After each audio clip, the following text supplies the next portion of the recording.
All right. So for those that are slightly confused, this is a little like side game that we're kind of doing. We're doing some Deadlands for a little bit. We're breaking into New Year, playing a little something different. I had been running roughly BXD&D for almost 4 years straight. So I needed a break for a minute. So this is what we're breaking on for a little while. So we have our B team people, but they are doing some Wild West adventure-y type business. So everyone give a yeehaw. Yeehaw! Oh, Yeehaw. That was the Yeehaw? most underwhelming yeehaw I've ever heard. All right. all time. All-time worst If you yeehaw. want me to give a blank monotone yeehaw, I can. My wife's trying to watch TV, so If I do, how about a hee-haw? Because that was a good show. Like, I miss hee-haw. she was. All right. So we have all of our characters for the purposes of the people that are out there. I'll go over them each pretty quickly. So we have starting in the lead. My computer's running really slow today. But we have Dashel Badhorse. He's a Native American. He, tended to work for the North during the battles between the states as a scout.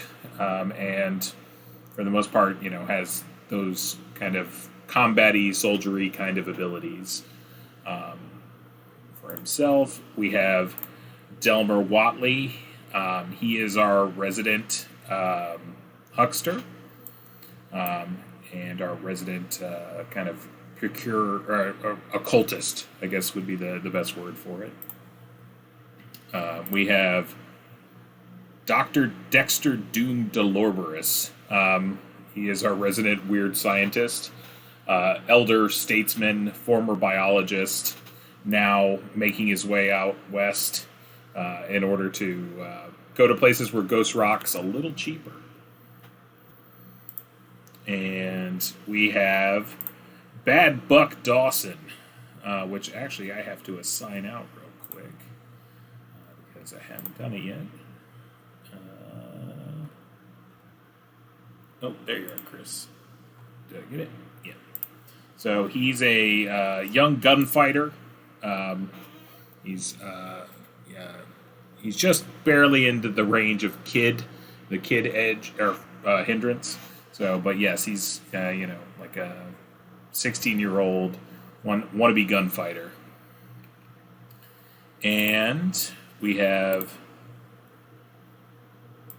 our most unique name, which is Hieronymus Gooch, our resident prospector. And last but not least, we have Virgil Blackwood, who is a former Union soldier, now retired, and is making his way out west to pursue his fortunes. All right. Anything anyone wants to add while going?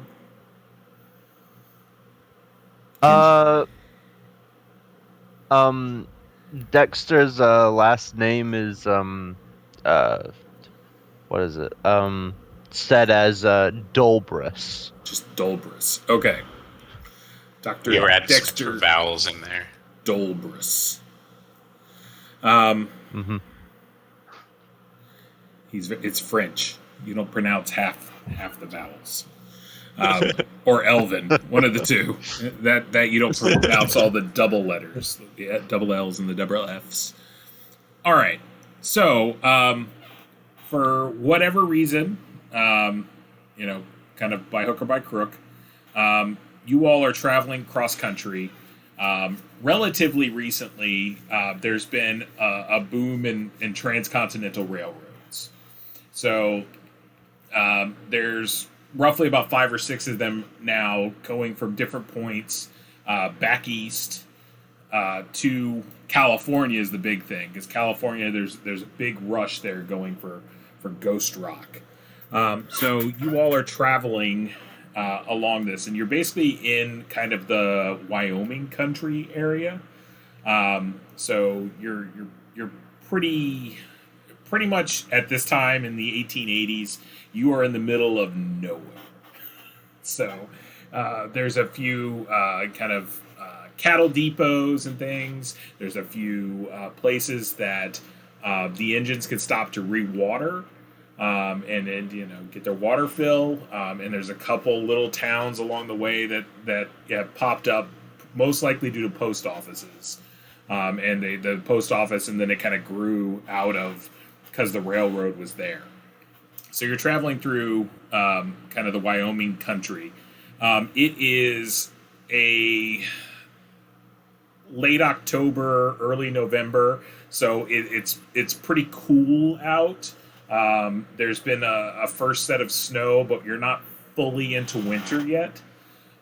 So there's been a hard freeze, but it warmed up a little bit. But there's still remnants of powder out there and snow as you're chugging along and headed continually further to the west. So I will move us over, and I'm hoping people will be able to see, but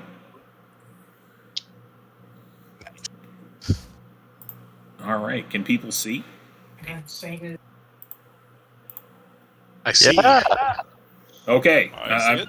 I was just making sure that people had the ability to see and kind of move their peoples about and things of that nature. So, what I'm going to do is I'm going to kind of describe kind of the environments, but you've been on this train for a couple of days now, so you've got the general kind of cut of people's jib. You kind of have an idea of who these people are that you're kind of on the train with. There is, and some of you might not be able to see this because you're in the other cart, because there is kind of a layer between the cars. So there is more than one car here for people. So if you're in one car, you probably can't see into the other cars. So who you're sitting by, you kind of would know, but I'm going to start over here in the what is it? The lounge car is really what it is. The kind of the bar car. In the middle, there's a table that's been set up for poker. Delmer, I have you sitting there, kind of playing a game. Of course. There's a relatively shady character who kind of keeps to himself. He's playing cards, but if you try to strike up like general friendly kind of conversation with him, not much. The most you get out of him is that his name's Richard. And you're like, what are you doing? And he's just like, minding my own business is kind of like his routine. And then also at the table is Gregory Dawson. And he is kind of the exact opposite of Richard. He's very gregarious. He's very talkative. He's always, he seems like a mark, because you play a lot of cards. He seems like, one of those people that you would kind of, what is it? I believe, Chris, you told me, but I think it's in Rounders too, that you can shear a sheep many times, but you can only skin them once. Right. Yep, that's true. Very true. Yep. So this guy is someone that you would think that you would be able to shear him quite a bit, but he seems to be holding his own. He always seems to be breaking even on the, in the end of the, at the end of the session. You guys play for a couple hours. He ends up always right about where he was when he started. So mostly it's money being traded around between you and Richard. Dexter, Dr. Dexter, you didn't go to you didn't go to college for 8 years in order to be called Just Dexter. So Doctor. Thank you for remembering my title. Doc, sitting next to you is what appears to be a young couple. There's a woman. She's rather fit. Granted, she's wearing kind of one of those layer cake kind of dresses, like that's kind of big and kind of poofy. But for the most part, she's sitting there. By the way, these are all tokens that I had from the Deadlands, like tokens that I used to use back in the day. Like I got a PDF of them. So if you see guys with like machine guns and stuff like that, they don't actually have machine guns and shotguns on them and everything like that. Don't assume that that's exactly what they look like. These were action tokens for an action game, so it was very difficult for me to get tokens. Just because the person has like a deck of cards and they're like spinning them around doesn't mean something necessarily. So don't make any judgments based on the token. I just kind of picked one that kind of generally looked like what they are, but all of them were made for like battle scenarios. So they all have guns and all sorts of craziness. So, but it looks like a young couple. The only thing is it's not too unusual for this time period, but the guy seems to be a decent amount older than the girl. She looks like she's probably in her late teens, early 20s. He looks like he's probably in his late 30s, early 40s. Not 100% abnormal for the time, but it's still a little unusual. He tends to speak with a pretty robust Boston accent. So a pretty thick kind of northern Boston accent. Hers is kind of a vanilla Ohio, like a standard kind of Americana accent. So nothing too noticeable. And they, for the most part, keep to themselves. And they do that. But roll a notice for me. I just want to see, because you're kind of around. You've been taking a look at them. Where is notice? It's on your sheet. Oh, there it is. Yep. All right, so you hit it with your wild die because you got a 4. Hey. The one thing you do notice about them is they're one of two things. They either don't like each other, or they're very kind of conservative/religious, something like that, because there's not a lot of affection going on between them. I'm talking. This isn't really an age of a lot of like public displays of affection, but you would expect at least a little something. But there's not much there. They smile at each other. They have what seems to be polite conversation, but there's no touching of the shoulders or things like that. It's just a little unusual.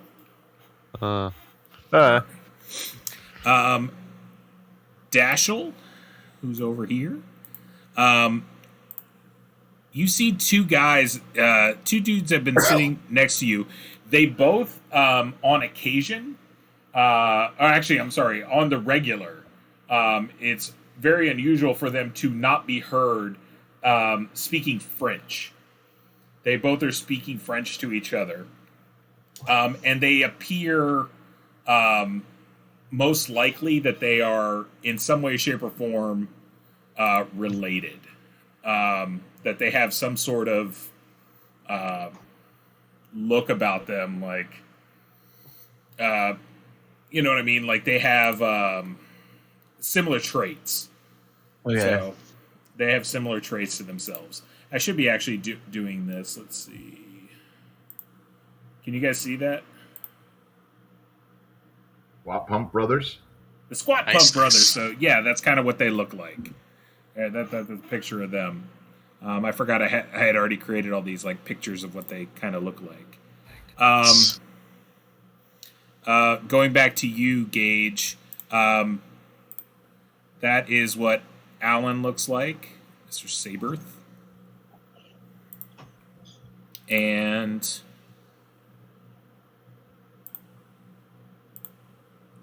That is Laura. Oh, okay. Olivia Wilde? Nice. I took pictures from Westerns, y'all. All right? She was in Cowboys versus Aliens. All right? She fit what I wanted this character to look like. The Alan She Saber. could be all your characters. What? Works for me. You can make her all your characters, Ryan. Well, funny enough, we were just talking about it. I saw Ghostbusters right before we came out tonight. She's in that movie, so Is she? yeah, she's Gozer. Oh. Spoilers, sorry if people haven't seen it. Shit, should have said that. Sorry. But yeah, she's in it. No. So, and then Jared. This is a picture of Richard. Oh, wow. Hey. And I thought those were like wicked short shorts, but he's wearing chaps. that is a picture of Gregory Dawson. All right. You should now be in the handout section. You can always go back and take a look at them. Sure. So,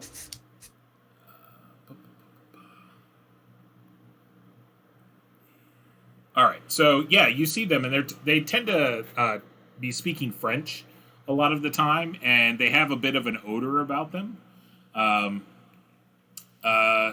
You're not completely unfamiliar with like the tanning of hides and things like that, and the chemical processes that are used, and the dryings and stuff like that. They kind of smell of that. So they have kind of an odor of people who probably work in a furring trade or something akin to that. Okay. All right, and then boop, let me go down the line. So Virgil, you're sitting in the this lovely kind of dining car at one of the booths, and behind you is an older couple, an older, not newlywed, so they look like they're probably in their early 40s.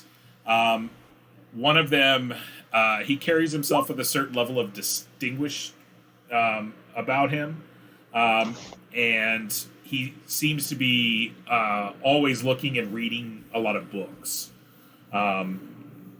Anything good? Mostly it looks like they're medical texts.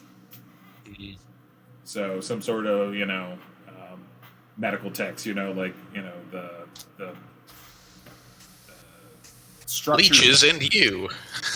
Or beyond that at this point. This is the 1880s, all right? So it's not great, but it's better than that. But it's anesthesia for wimps and losers, or medical breakthrough. Anesthesia. It's more than just alcohol now. So, and he's got a lovely wife sitting next to him. Unfortunately, I did not get pictures for them. I probably forgot. But he is sitting with his wife, and they, show the general affections. But you do overhear some of the conversation that they're having, and there's something about him, and they're kind of giving, like, she's like, we're not going to have those kind of problems when we get to California. You're going to be able to set up and practice your profession, and you're just going to put all of that nonsense from the past behind, and he's just kind of like, yes, giving kind of a nod. Where are we going? Like what westernly location? Generally this ends in California. Oh, okay. And you're headed through, in essence, Wyoming. You're going to be going through the Rocky Mountains into California. Odds are you're going to be going to you'll hit a splinter line before then, so at that point you'd make your choice. But you would either probably be going to the city of Los Angeles or San Fran. Those are kind of like the big two cities in California right now that are, you know, that are places, I guess, somewhat worth going, even though the city of Los Angeles is a little crazy. They're religious zealots. All right, and then lastly, Bad Buck Dawson. Bad Buck, you're sitting in your booth back there, trying to keep a low profile, but you know, trying to put out the vibe that you're kind of badass. And sitting across from you is a woman in her early 30s. Let's see. She looks like that.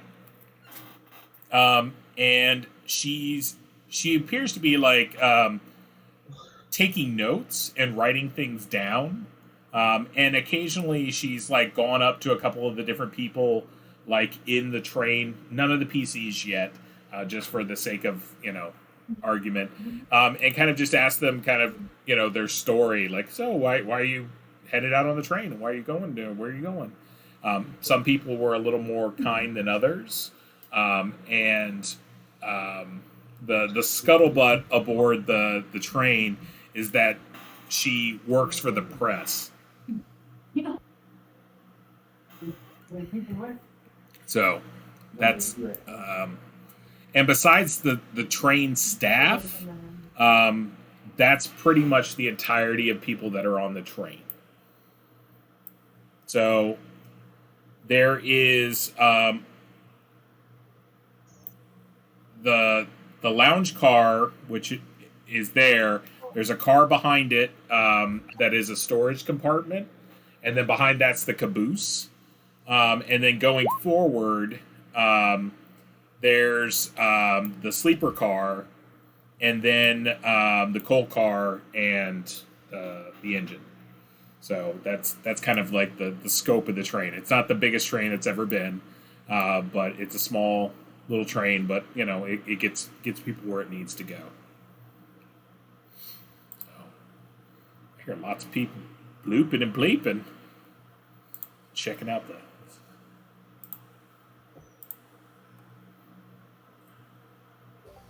All right.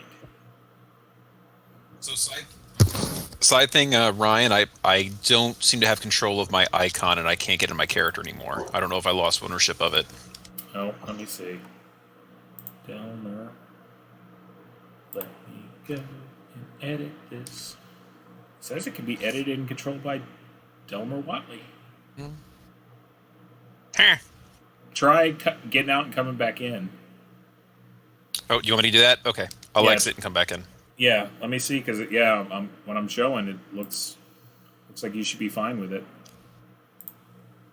All right. I'm launching the game again.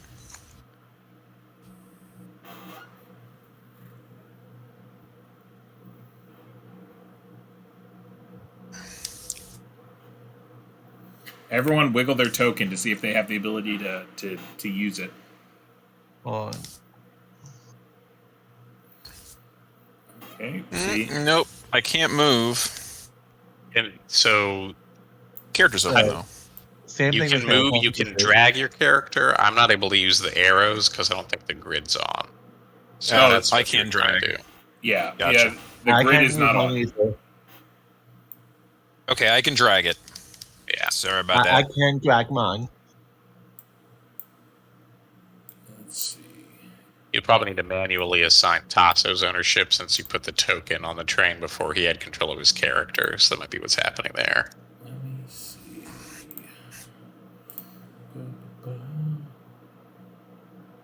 Token setting.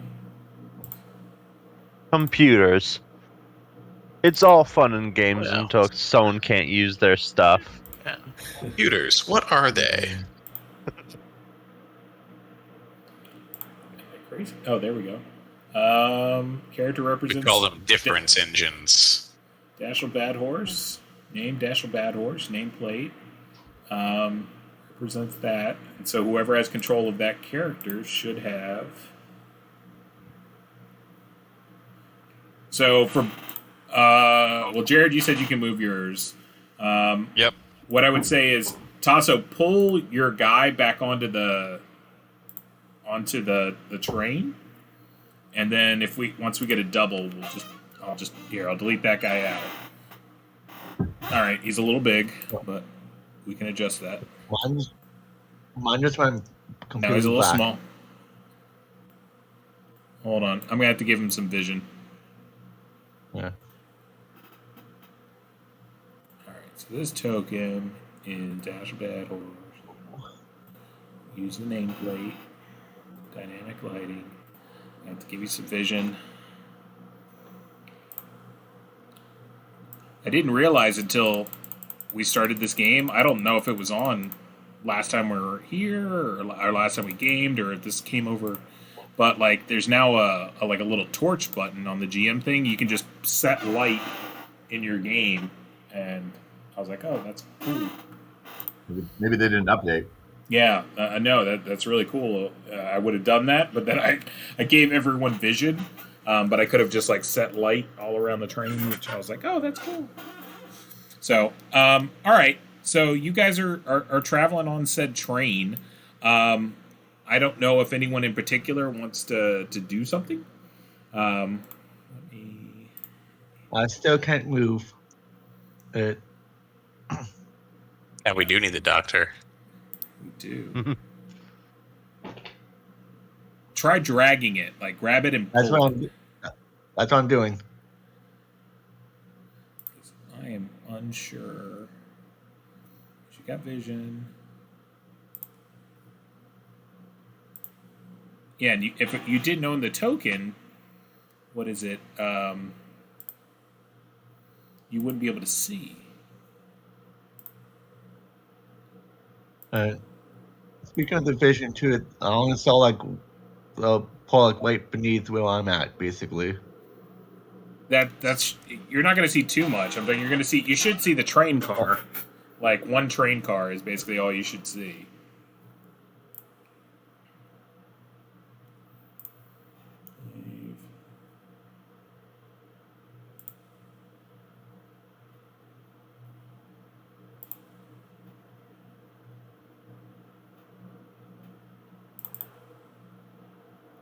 Oh, I just realized. These are like the rails, right? The tracks. It's roughly the tracks, yes. Yeah.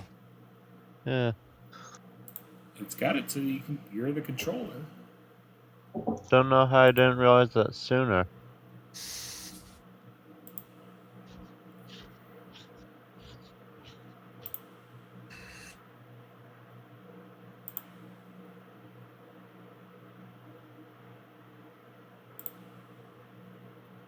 Virgil's just mostly concerned that he's going to have to sell his shoes to be able to eat. He spent all his starting money on a horse that doesn't seem to have made it on the trip. Get all your money for the horse back. So. That's Get your horse money back. I take it back. I'm rich. There we go. Oh, I know why you couldn't see too much, Tasso, because there's a shitter there. So I blocked off the shitter. So that is why you could only see very little, because you were in essence by the can, and the squat pumps are to your upper left. By the squat pump. By the squat pump. All right. So for now, I'm not going to worry about it. We'll just move on. If you need to move, tell me and I'll move you. But it seems like everyone else does, and we'll figure this out when we're not live. All right. Does anyone in particular want to do anything? Have any conversations? Do anything with people?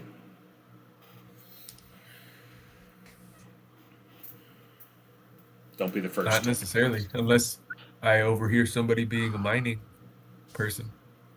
It doesn't appear that anyone in particular is in the mining field.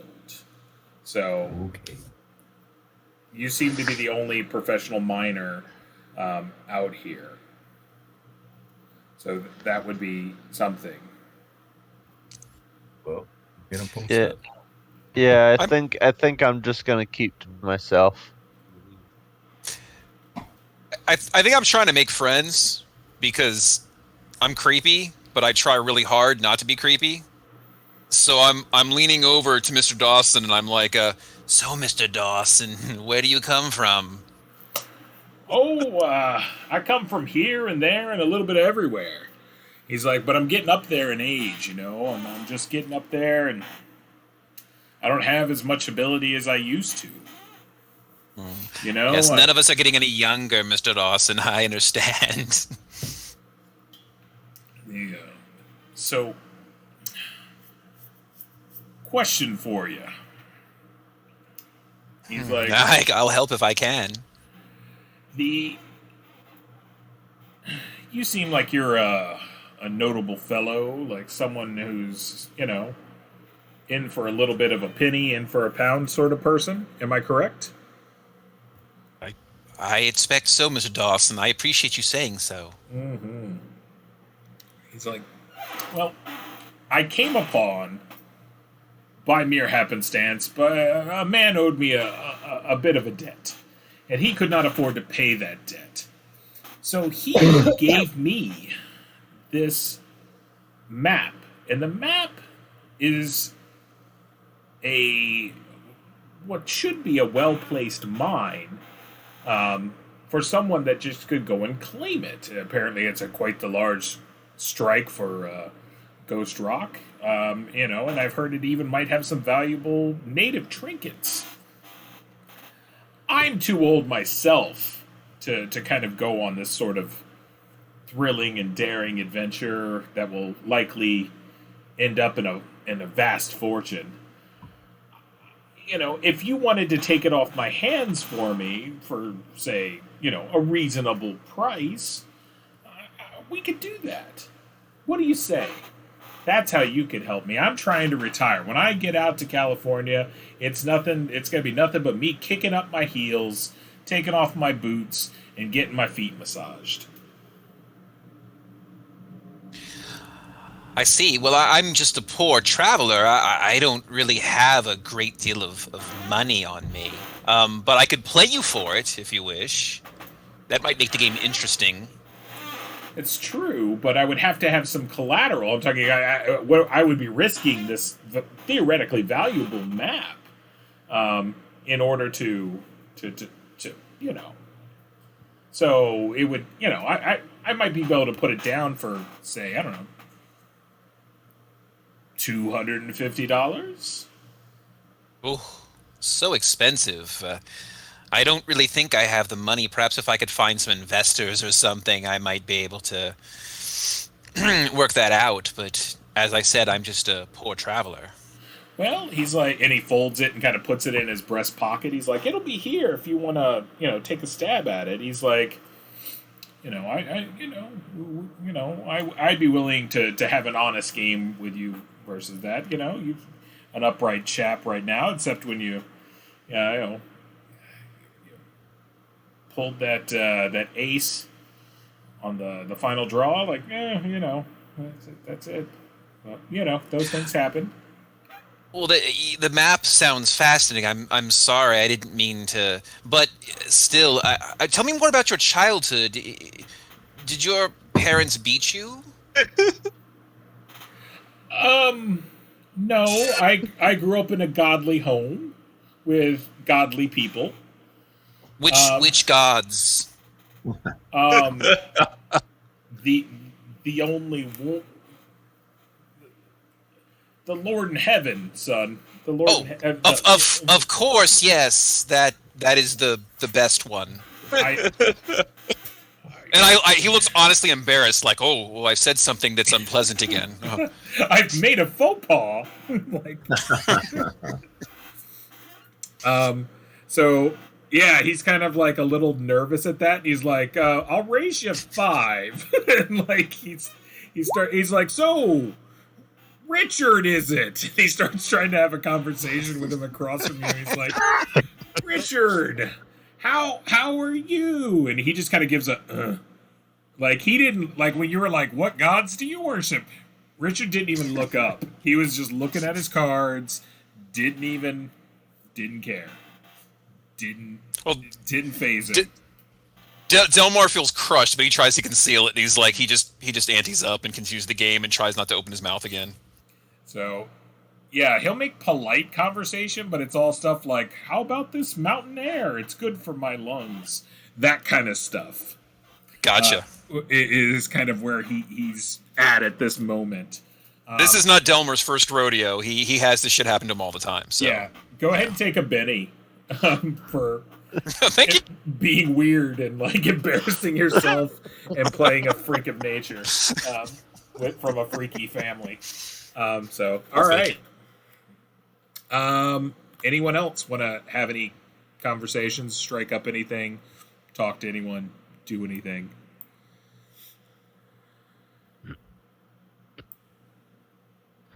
Nah.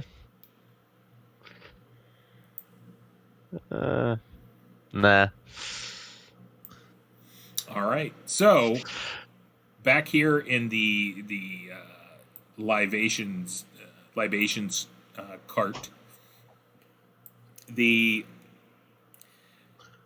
woman comes and sits next to you, Virgil. Give her the old nod, madam. She won't actually sit down. She'll be like, "May I?" And she'll like kind of gesture to the seat. Silent gesture, stand up, obviously. Usher her in. She's like, she will extend her hand in a very masculine fashion, and basically kind of for a handshake. And she's like, "My name is Denise Merritt. Who do I have the pleasure of speaking with?" Virgil raise an eyebrow for just a moment, but it is nearly the 20th century, I suppose. Ways are changing. And offer a dainty handshake back. She's a little firmer than you're used to, but she looks at you and she's like, "My father was in the war, and Most people's fathers were, lass." He's like, and she goes, "I can normally detect a man who was in the conflict between the states. Am I correct in saying that?" You would be correct. Ms. Merritt, was it? Yes, Miss Merritt. I'm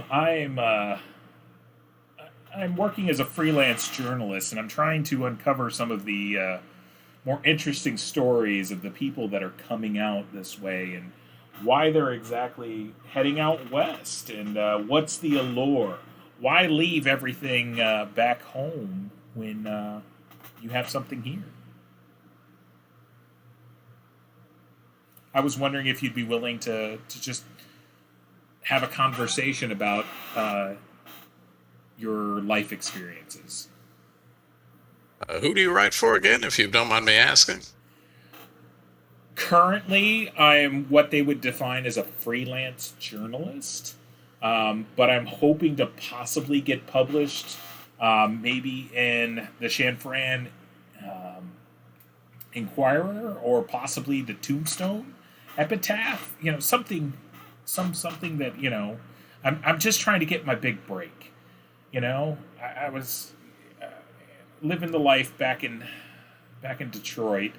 And I decided that all the news that's coming out of the West, this was the place to go. So as I ride the rails out here, I figure I can get some people's stories, maybe collect them, put them in a book. Well, stranger things have happened, I'm sure. I'm happy to answer any questions you have, but I don't know that my story is going to be any different than, any other man that fought under the stars and bars. Oh, wait, that's the wrong one. Wrong one. Under the wrong one. Fought under the Union Jack. No, that's not Union Jack either. Yeah. Old Glory. The Stars and Stripes. Stars and Stripes. Here we go. Fought under the Stars and Stripes. I fought under every flag except the Union.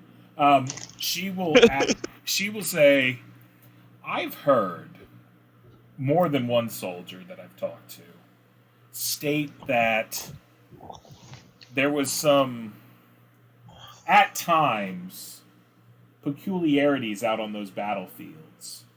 Anything? Did you ever see anything unusual out there? You know, not your normal, everyday battle sorts of scenarios, but something a little strange, a little off, something that didn't smell right to you. Well, miss, I'd be lying if I said any of it smelled right to me. I taught at West Point.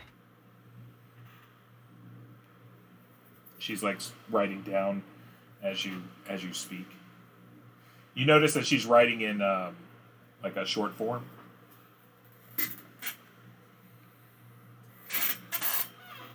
Oh, did I lose everyone?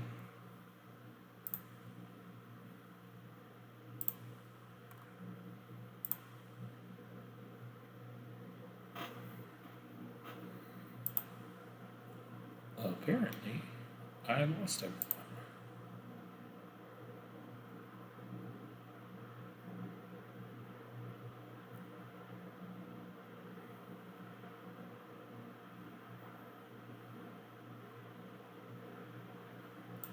It's ever since Ryan fought it, I fought for the Confederacy accidentally. It was an honest mistake. I'm colorblind. I got problems with shapes.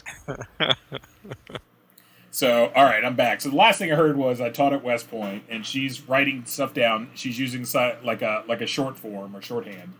Well, I don't know if I can do it again, but basically the horrors and the strangeness that I saw was that all those boys that had sworn their oath to the Constitution were still the ones crossing the Potomac with steel in their hands, ready to tear down the nation that they'd sworn oaths to. That's the monster that I saw in the war. I don't actually know if I saw real monsters with tentacles too, but that's up to you. Oh, you know what? I think I did because I've got the occult background, but I'm not gonna lead like right. You also are a that veteran. You're a veteran of the West, so like right, you've been exposed at some point to something. Yeah. So not that I want to be quoted in the paper on though. Right. Yeah, I'm totally fine with that. Like, with your character not like wanting to be like, yeah, there are monsters everywhere. Tentacles, am I right? Tentacles everywhere. Saw my friend get taken off by a giant Batman. So, but she'll look and she's like, I heard especially at some of the bigger battles where there were the casualty counts were quite high, that strange things happened. Men turned into cannibals, and that all sorts. If I'm bringing up bad memories, I will, cease my line of questioning. But if you're willing to talk, because this is for the record, this is for posterity. Years from now, people will want to know the opinions of people that were there. Oh, you're a rather regular Samuel Clemens, miss. I don't know that I ever saw men turn to cannibalism, but all these newfangled weapons powered by ghost rock and steam can shred an entire company of men in a matter of seconds. The advances of science, good they've done for man, are balanced out in equal measure by the horrors that they have wrought on the battlefield. And in the rapid time that the nature of war changed from the beginning of the conflict to not too many years ago, men struggled to keep up with just the sheer carnage that could be unleashed by a single man with one ghost rock powered engine of war. It's not no coincidence that the number of folks suffering from mental derangements and shell shock and all manner of ailments far outnumber those more visible wounds, amputations and whatnot. Real quick. The appropriate term for the time is not shell shock. That's World War One. It's soldier's heart. Soldier's heart, yeah. That is battle fatigue. Someday they may call it that, I theorize, but when they have shells that are big and bomb people. So she'll look and. But he'll spin out some tales, such as he has. But more on the general horrors than anything with tentacles or otherwise. She'll ask you one last pointed question, and then she'll probably make polite chit chat. But she'll be like, "I've gotten on the record from at least 3 different men at various levels of rank that have signed statements stating that at certain battles, at the end of the battle, they were to escort men and women who, by their own description, are only dressed in long black coats around the battlefields. And that many of the people that saw these people and interacted with them had no memory of it afterwards." Are those the men in black people? In essence, yes. Okay. Yeah, I still wouldn't want to lead on that I knew anything about it. That's a good way to get the government on your back. Well, it's certainly a strange happening. Nothing I could speak to, though, I'm afraid. Okay. And she'll take down a lot of your story at this point. She doesn't push on any of the more hard angles, so she's really just trying to get your information at this point. Go ahead and take a bid Well, for he'll freely that. go on about how the rail barons and ghost rock magnates are putting men in bondage, just like Jefferson Davis wanted to. And unless men rise up together to fight for the rights of workers, we're going to see another war in a few decades' time. Oh man, you are going to lead a Haymarket riot. That's going to happen. All right, let's see. Driving along in my automobile. So, let's see. Dashel, you're there. And sitting next to you is a lovely redhead. She's probably like 18 years old.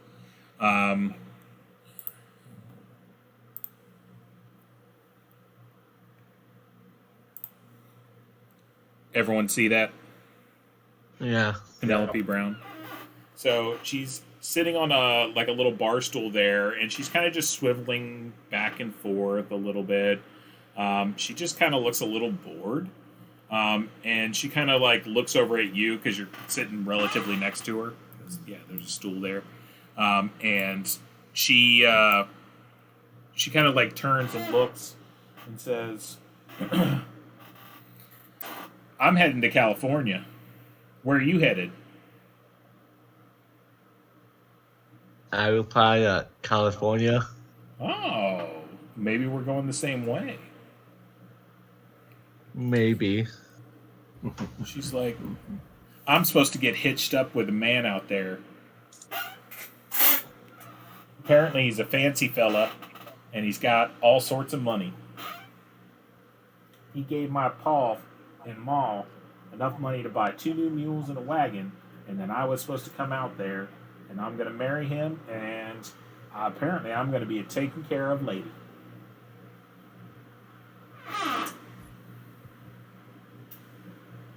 How about you? What do you got plans for?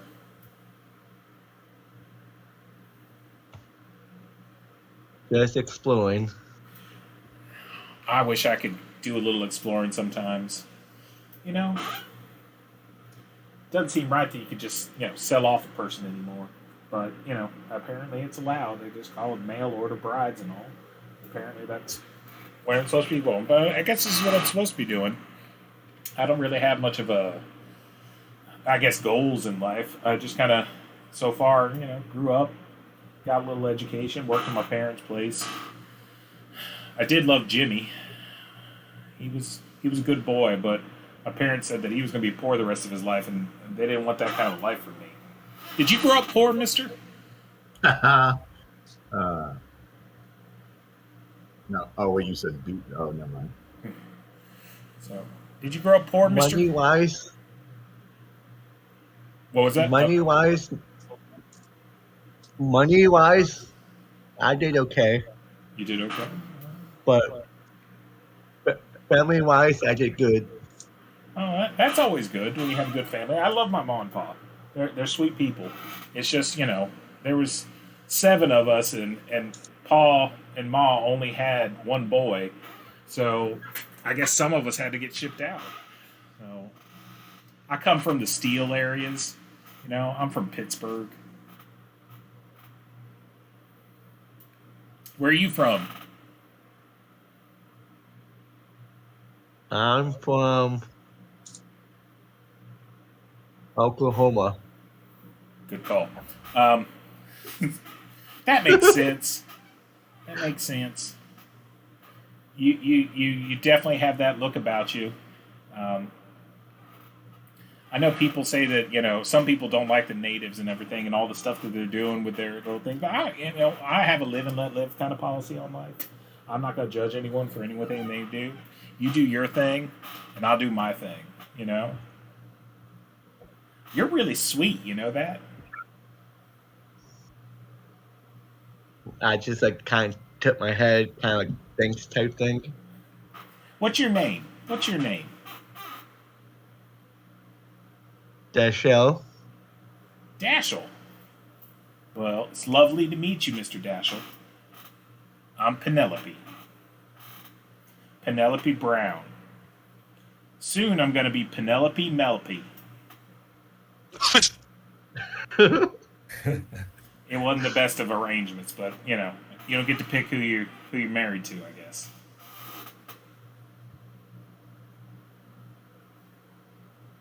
Whatever works for you. See, I thought we were kindred spirits. I thought we were. I have the live and let live. You have the, do what you want to do kind of thing. I don't want to put words in your mouth. So, would you consider yourself a spiritual man, Mr. Dashel? Yes. I am too. I think that I have a very personal relationship with our Lord Jesus Christ. I'm very, very much in love with him. But I can see how people like a Chinese fella or someone else of another persuasion could love their God, whatever it is, a lot too. Do you love the Jesus, Mr. Dashel, or are you something else, one of the others? Well, I call mine Mother Nature. I call mine Father. I tend to, but I also call that to the person at the church. But yeah, all Father, Nature, Mother. That's all good. I think that's very that's enlightened. That's an enlightened point of view. You should tell me more. And so she's gonna start like grilling you on your religion. And I have a tendency to believe Your parents beat you? Yeah, that didn't come out. But I have a tendency to believe that it's not in general. And I'm painting with a very broad brush here. That Native American religions are not structurally as organized as Western religions. Not as like codified and everything, and like they have their their books and the big buildings and everything like that. So she's kind of looking for that information, but I don't think you have a lot of it to give. Are you going to continue to just like be nice to her, or are you just going to like walk off? Like what's your deal? Pretty much continue to be nice, but only pretty much like if she's asking me questions, I was kind of like yeah, she's politely polite. ask. Yeah, she's very polite. She's not like super like trying to like poke at like personal stuff. She just seems young and curious. Yeah. Okay. So like, go ahead and take a Benny for that. Up at the top of your sheet, it'll say Benny, so just click it up one. Penny. Okay. Okay. So both Dexter and Hieronymus, both of you roll a notice roll for me. Gotcha. There we go. Oh, okay. Nice. Sweet. Okay. So, the one thing you do notice is that the conductor comes into the room, and what is it? Alan and the conductor have a brief conversation. You can't hear what it's about. He kind of like gives a brief wave to his betrothed, or whatever you want to call it, Laura. And he heads out the back of the train with the conductor and heads to the next car back. Ryan? Mm-hmm. Because I'm hard of hearing, would I have had a -3 to that What is it? You would have had notice? You would have had more of a negative, but it wasn't just listening; it was also noticing some stuff visually too. So it was an overall thing. But you definitely didn't hear what they were saying. Basically, I was going to say you get X. You got some information visually, and if you got a raise, you would have been able to hear what he was saying. But y'all didn't hit even the beginning. So that's kind of where it is. Because they know how to mind their own business, like you do in the West. Yeah. Yes. Exactly. They're not priors, not prying into people. So.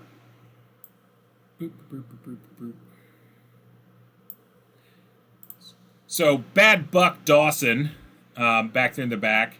Out of the kitchen comes Big Harold.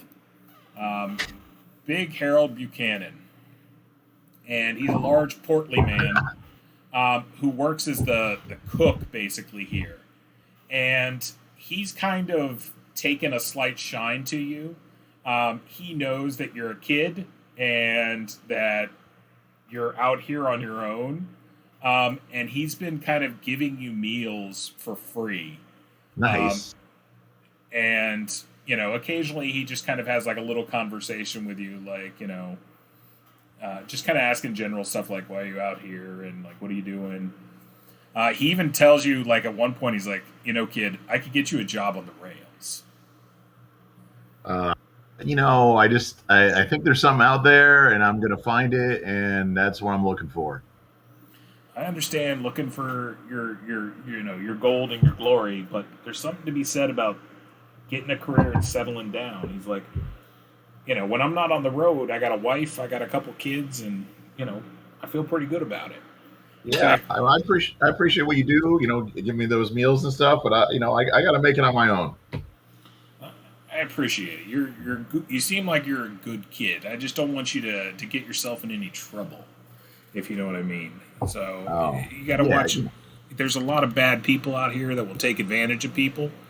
But, if you want, at any time I could show you how to whip up some good food, some good grub, and you could be my assistant. I could use an assistant chef, or I could even get you as one of the caboose operators or the rail boys who walks on the top, the railmen, like tighten up the lines and everything.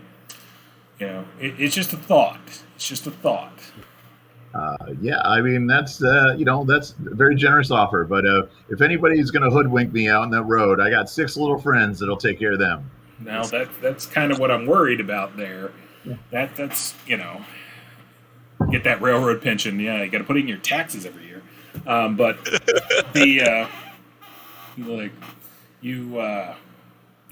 it's just that's a road that's going to lead to a lot of trouble. But I can't stop you. But while you're here, eat up. You're a little skinny. And he like slides like a huge tray of like mostly beans and meat. Nice. Thanks, Cookie. With some bacon, some fat back there. Nice. He's like, I'll be out with dessert in a minute. He's like, keep an eye on everyone here. Make sure no one goes crazy. If you need anything, just come knock on the door. And then I appreciate that. Big Harold will go back in. Big old Harold, thanks. Big old Harold. A stand-up guy. He is. He's a stand-up kind of dude. Go ahead and take a Benny for that. And then Hieronymus. So the train starts going on an incline, like it's going up a mountain. So you start getting the choo, choo, choo. So you're kind of slightly tilted in your seats or standing. You're kind of tilted a little bit as it kind of choo, choo, choo, choo, choo, choo.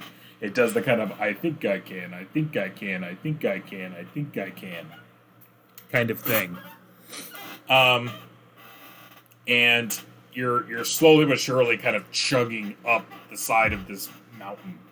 And it looks like it's probably going to, as you're kind of like chugging and kind of circling around the mountain as well, because you kind of like do it in loops, you see that there's a trellised bridge with, very, very steep like roof, like a very like pitched roof, so the snow can slide off of it. And there's a trellis kind of bridge that's coming up that's going to lead you to another part of the mountain, and then you go down. So it's starting to angle up. The temperature's dropping a little bit, though they do have heaters in here, but it's getting a little bit colder outside as you're going up in elevation.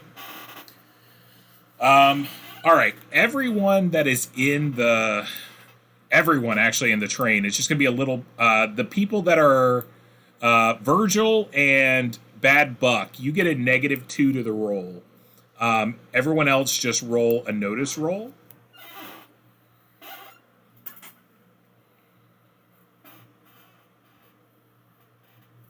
I wasn't able to put a modifier in. You put the modifier in. I have to do it before, I guess. Let me see. Oh, you got to crack the sheet, I think, to do the modifier. I'll find it. Don't worry about it. Yeah. Okay, I will do completely opposite ends of the spectrum. Well, it only matters if the best one is what you get. So, let's see. Hieronymus Gooch, you got it. Doesn't look like Virgil's going to get it. Delmer, you got it. Dashiell's got it. Doesn't look like Bad Buck. So, yeah, mostly the people that are in the back car. You guys hear a loud, noise from the rear of the train. Like a very, very loud noise. And all of a sudden the train kind of lurches forward a little bit. Like there's a and everyone is kind of shunted in their seats. Maybe a good foot. As the train basically, it's going uphill, it's doing the circles, and all of a sudden you hear a loud thunk! Really loud noise, and then the train kind of lurches, and you notice that it's going probably 5 or 6 miles an hour quicker.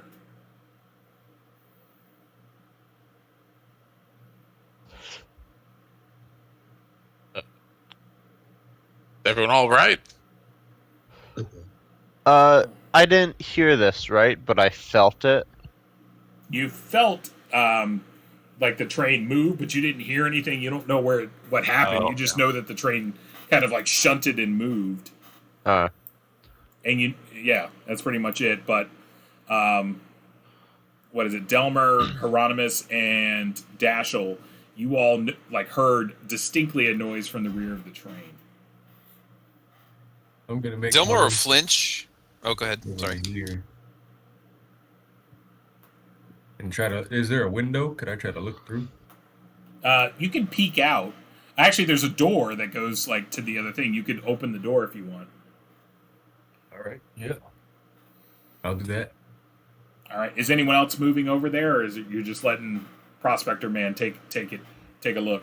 I'll move over there too. I'm pulling out my cards. I flinch. I pull out my cards and I begin my special cards, and I begin kind of playing with them. It's shuffling just them nervously. Yeah. So, Dashiell, would you move over there? Or are you going to stay? I'm going to stay. You're going to stay where you're at? Okay. So, Hieronymus, you kind of open and crack open the door, and then it's a little bit of a shock because roughly 50 yards behind you is the baggage car and the caboose. They've been decoupled from the train, and you see the conductor, and he's standing on the edge, and he's got the spike basically that goes between that holds the train cars together, and he's got it in his hands. It's hard to see. Actually, roll a notice check, Delmer, because you're looking through. Do a -2, and see what y'all get.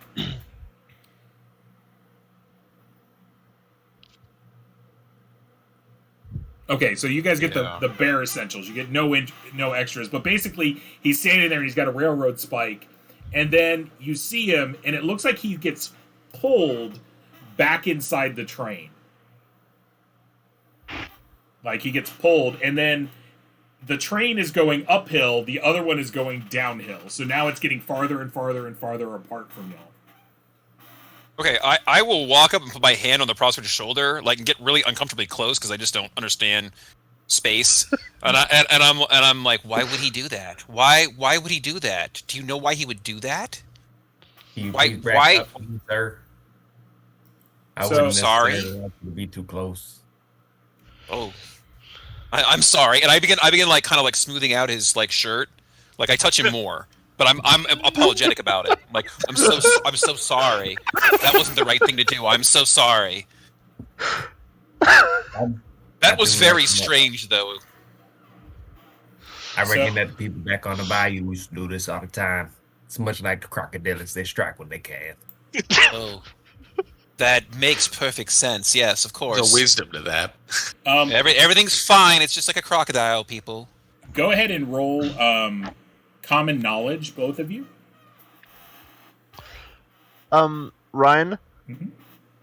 While like they're over there, I'm just like speaking up to myself. Huh. Since when were these types of trains able to go that fast up this incline? It is a little unusual that the train suddenly started going like faster. Yeah. Delmer, you know for a fact, like, one of your Watley cousins, many of your Watley cousins worked for different railroads and different things, like different railroad companies during the rail wars and things like that.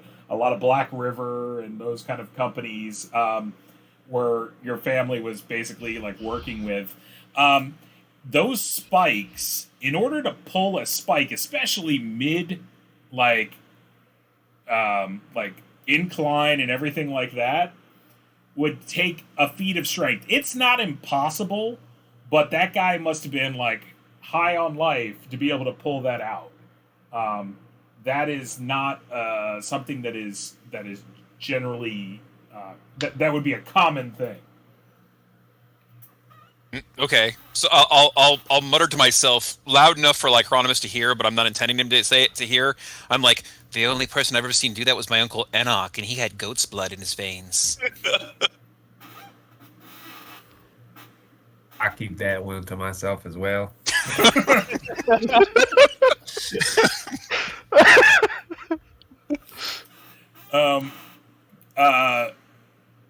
Dr. Dexter, please give me a repair roll.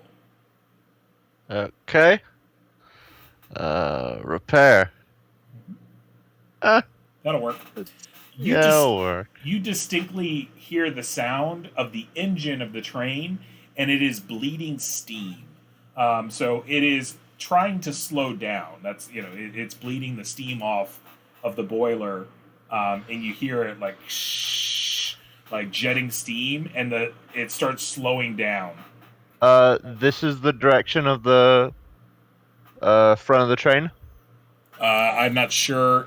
To your east would, in essence, if north, we'll pretend north is the top of the screen, to the east would be the front. Yes, that direction. I'm gonna stand up and I'm gonna look towards the front of the train and this is getting very suspicious. If I turn around, would I be able to see the entire like cargo carriage gone?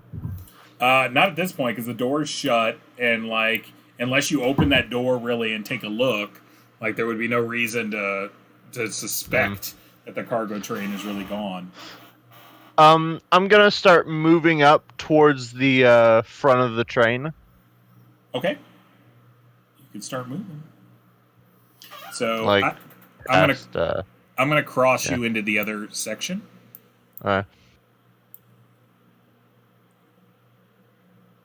Boop. So, Virgil and Bad Buck, you see an elder gentleman. You've seen the picture of Dr. Dexter. He basically opens up the door between the two cars and comes across, and he starts walking, and he's walking with some intention towards the front. Excuse me there, sir. You were in the other car. Is something going on? I feel like we picked up speed.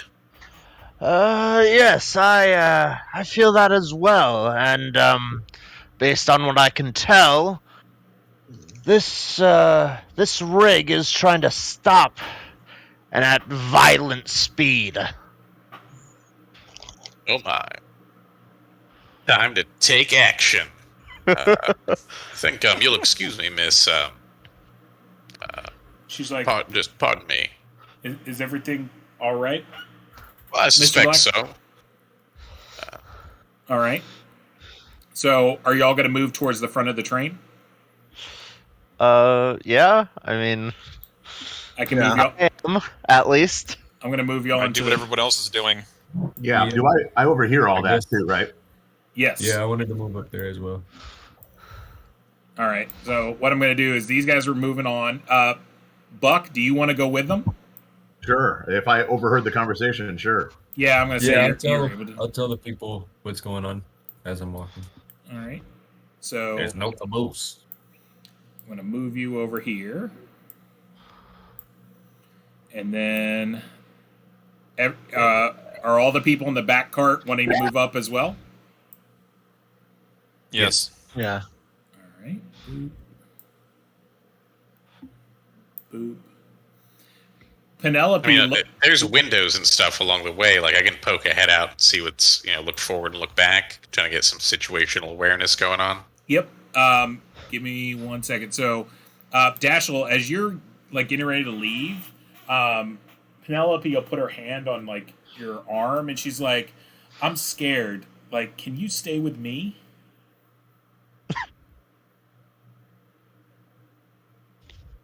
No, maybe we should go to the other cart. You want me to come with you?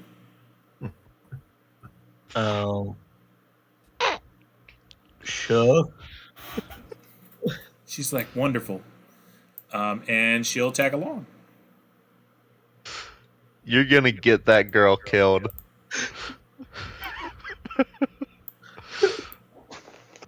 So, all right. So everyone freeze at that point.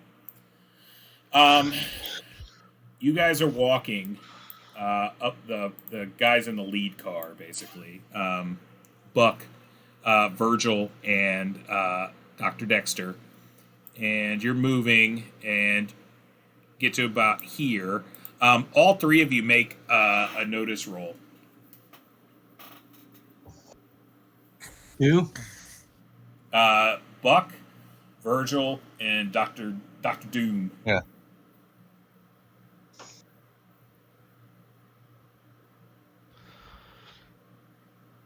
All right. So Verge, is that a new roll, Dr. Doom, or? Yeah. Okay. See the repair one right above it?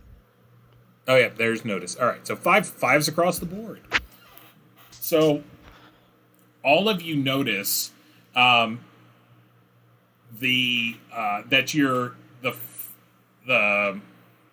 engine, basically, you can kind of see out the window now, is like bleeding steam, and it's trying to stop.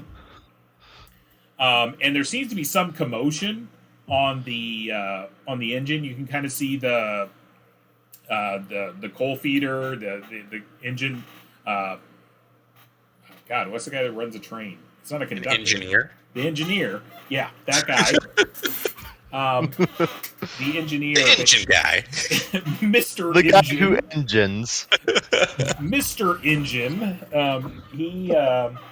He's basically seems to be having a conversation with like 2 or 3 other of the staff that you've seen on the train, and he's like pulling down on a lever, and you see just vents of steam coming off of the side of the train as it's like doing the and it's trying to like stop. And then everyone here hears a loud boom as a giant kind of explosion happens, and the trellis bridge basically that's going across the gap is no longer there as there's a giant explosion. Gentlemen, Yeah, I that's believe what I was thinking was gonna happen. we may want to see to our arms. I'm going to be keeping an eye out the window for the inevitable bandits. Well, the issue that you're going to run into is that the front 2 cars go over the edge, and it's pulling. Never mind then. And it's pulling the other cars. So everyone here can make either a athletics check or a straight vigor check, whichever one is better for you. So depending on how well you do is like how banged up you're going to get, because this is not going to be a gentle ride in essence. You said either athletic or Athletics or vigor, whichever's better for you. So, Oh no! Bad Buck, that's really bad. Yep. Uh-oh. All right, let's see. D6 -1 or D4? D4 has a better chance of exploding, 25%. Yeah, D4 all the way. Oh! What'd I get a -1 from? Aren't you or old? -2 from? Aren't you old? That doesn't give me -2 to athletics. I don't know. I don't know why you have a -2. Oh, it's counting me as encumbered for some reason. Oh, yeah. Undo that. But either way, yeah. You wouldn't have made it. Either way, not great. Not a full on botch though. Not a botch, but yeah, not great. So I gotta go each. Whoa, 2 double ones. Jesus Christ, y'all. Oh no, it is a botch. Yeah, because it's double ones. I'm gonna re-roll it. Oh, I can't though. You can't use a Benny to re-roll a botch. That would be 3, but it's not supposed to be a -2, so. But it's still a 1. A 1 -2 is -1. Oh yeah, that's true. So 3 double botches on this roll. That is brutal. All right. I mean, well, the train did explode, so. Yeah, but it just basically like lurches. All right, so I think I'll spend a Benny and re-roll.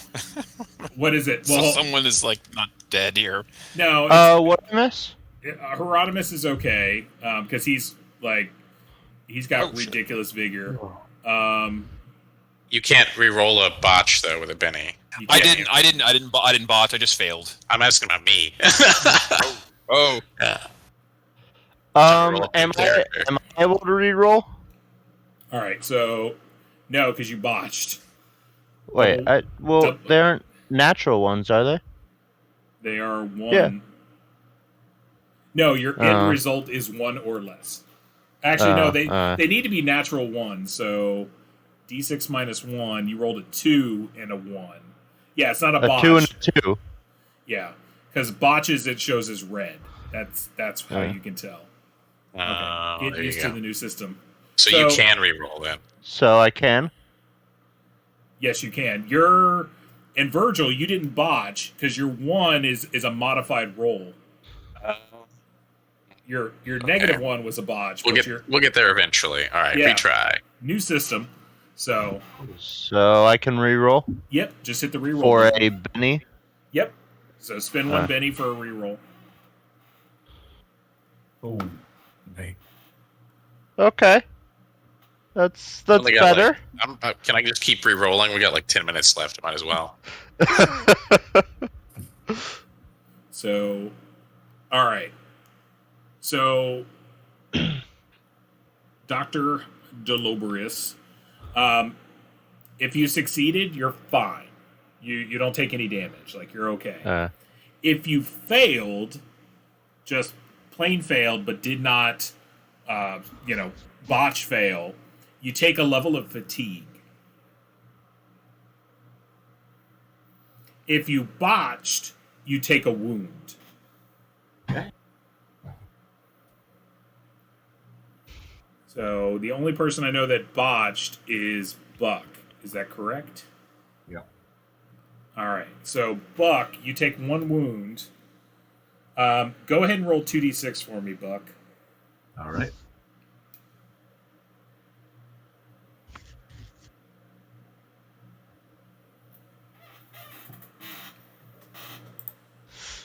High goodness. That's I think high is bad. That's a 9. Go ahead and roll 1d6 for me again. Okay. 2. All right. All right, was your shooting hand? So you've got a broken rib. Oh God. So it's going to reduce your agility by 1 die until it's healed. Ouch. Maybe I should take up Harold on his offer. The life of a gangster, you know. Well, I mean, the better question is Harold still alive? After a tragic train accident, Bad Buck reevaluated his priorities. And decided that it was the better part of valor. All right. So the first 2 cars basically dip off the end. The third car, which is the car that the front people are in, is now hanging off the edge. Like, it's not teetering, but if it goes just a little bit more forward, it could theoretically, like, start tilting on its way. So it's about a third of the way hanging off the edge. Is the back part still over land? Yes, the back part is still over land. Everyone roll a notice check at -2. If you've got bad hearing, add that as well. Oh, so This is based on hearing. well, I'm gonna fail either way. So You can How do always I add? you can always Benny, not Benny. You can always whatchamacallit, explode. well, that didn't explode. It didn't. How do I add -2? You should be able to on the character sheet where the roll is. I think you have to activate. I had to turn that on for mine. What do you have to do? If you go into, like, all right, Dashel, let me pull up your character sheet. I think you have to unlock it because I locked the sheets, but you can unlock it. I'm talking, it's not just me that can do that. And when you unlock it, you can put modifiers in. Oh, okay. Put the prompt for miscellaneous modifiers checkbox under other tweaks, Ryan. Oh, is there? Yeah. Where is that? So hit the hammer and wrench configuration tab, and then other tweaks is the second box, and then on the left column, it's the unchecked box. Prompt for music modifiers has to be checked. Where is it? Other tweaks. Oh, prompt for miscellaneous modifiers. Yeah, so make sure that's checked on, Yeah, and then you'll be able to do it. Oh, that's Cool. perfect. And then you can do it just Where like a is it? threshold modifier for the old system. Thanks, So Billy. on your character sheet, guys, where it has all your stats and stuff, there's a picture of a hammer and a wrench on the top left. Oh, yeah? Hit that. And then other tweaks is the second box. And on the left-hand side, one of them says prompt for miscellaneous modifiers. Make sure that's checked blue. Yeah, and it's going to do the same thing Oh. it does in our D&D game. When you hit it, it goes input modifier. And then you just... I have to check on show robot armor. I don't know what it is, but I want it.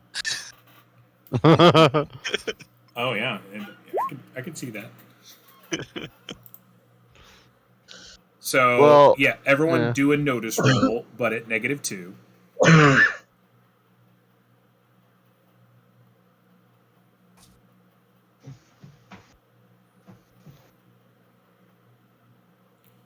All right, Damn, so get it done. Bad Buck, Hieronymus sees it, and Delmar. Or actually, you hear it. So Hieronymus and Delmar, you guys are, almost side by side. You can hear to the south, to what is the south orientation on our screen. You hear, "Dag nabbit! You blew it too damn early!" And then you hear, "What?"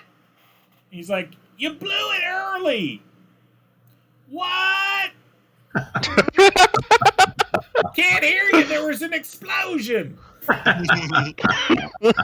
and then you hear like, "Son of a bitch," and then like you guys all start hearing gunfire as like gunfire starts raining into the train, like. There's the bandits. Yeah, there's the bandits. I'm gonna drop down to the floor, maybe get under these tables. So Ryan, I have to ask about maybe here is where it's still on the ground. Well, give me 1 second, and I'm going to take you to a battle map. Ooh. Ooh. Fancy. Copy.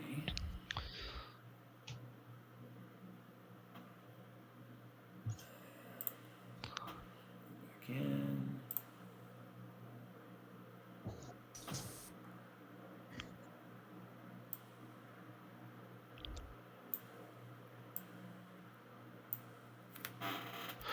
So everyone hears the gunfire, right?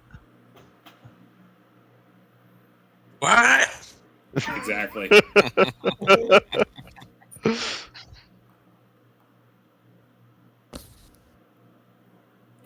I think you can set the whole page to have light, right? You might do that in page settings. I'm not. Oh yeah, I have it in There's, daylight mode. Okay, yeah. Yeah. I think y'all can see. All right. Hold on.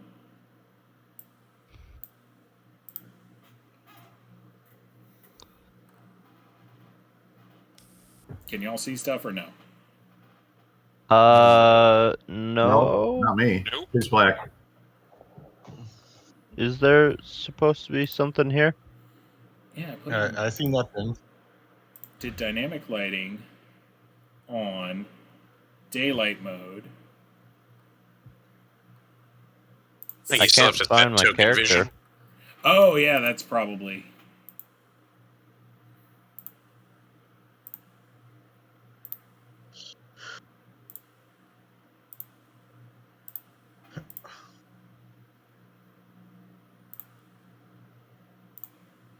There we go. Ooh. I need to move you back to where you were, but theoretically. Hey!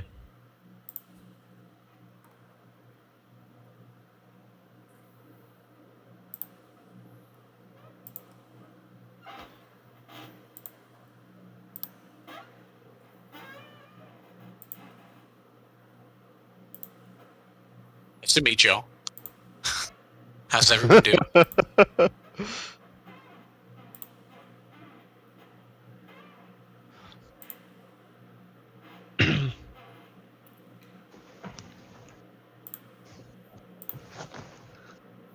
All right, everyone should be able to see. Can anyone not see? Yep. I'm still black over here. Oh, there it is. I see a blue arrow. Yeah, that's me. Yeah, I don't. There's nothing below it though. Oh wait, hold on. Oh, there you go. All right, cool. You were a little dazed after breaking your rib, but you're feeling better now. Nice. All right, so you and you and you are up here.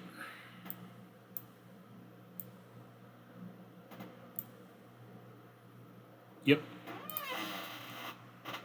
Okay, we've got some protection at least. Nice.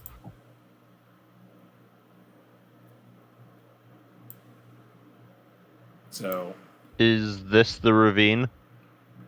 yeah, the ravine. You should be able to kind of see the ravine up front, and that's where you're at. And so you see like a bunch of bandits basically that have taken up like cover behind different things. There's bits and pieces of exploded train that are kind of about. There's still lots of smoke and fire down in the pit where the train went crashing down. And you basically hear like a guy yell like, "Everyone surrender or you're gonna be dead."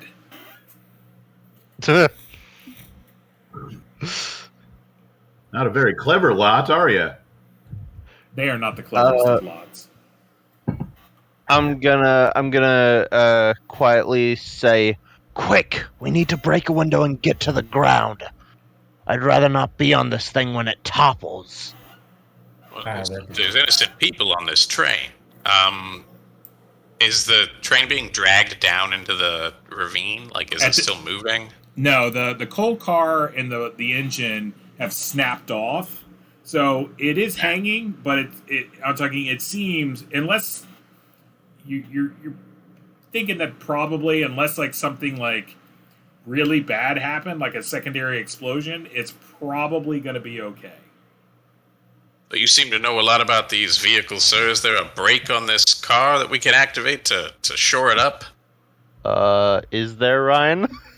That would be a science roll because it would be engineering. You're good at science, not weird science, but science. Yeah. This is real science. Yeah, science. Yeah, So, there we go.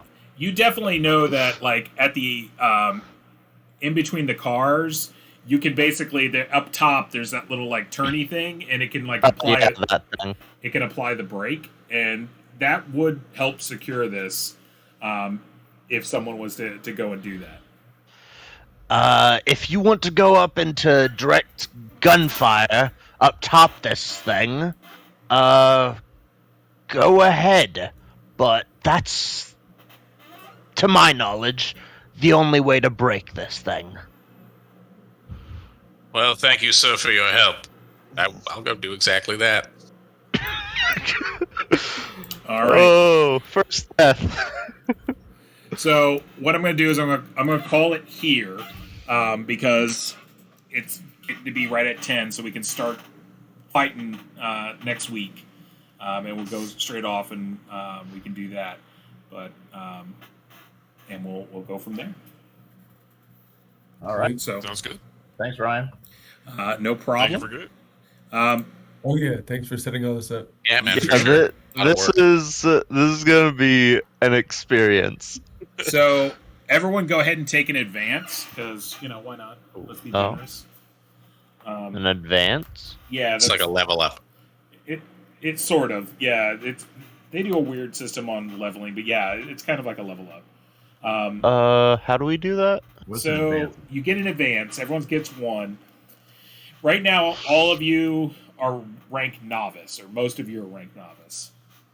Once you get to 4, you become seasoned. And you remember when you looked at edges, some of them said like you have to be seasoned to take this. So you go up in ranks, but you get 3 advances. So with an advance, you can do one of the following.